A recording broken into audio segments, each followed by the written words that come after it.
Eestisse saabus Ameerika Ühendriikide uue rotatsiooni lahingtehnika, mille hulgas on ka 4 Abrams tanki. Lisaks Abrams tankidele saabus Tapale veel ligi 30 ühikut erinevat tehnikat, sealhulgas naastetank, soomustransportöörid ja maastikuautod. Eestisse saabunud Abrams tankid kuuluvad maailma tipptankide hulka.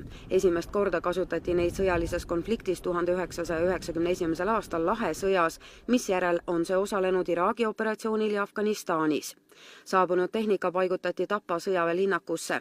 Ameeriklaste põhiline isikkoosseis saabub Tapale märtsi lõpupoole, kokku veidi üle 100 USA maaväelase. Tavapäraselt on Ameerika Ühendriikide üksuste rotatsioonid Eestis kestnud umbes 3 kuud. Üksuse saabumine on osa Ameerika Ühendriikide heidutusmeetmete operatsioonist, mille eesmärgiks on NATO julgeolekumeetmete tugevdamine.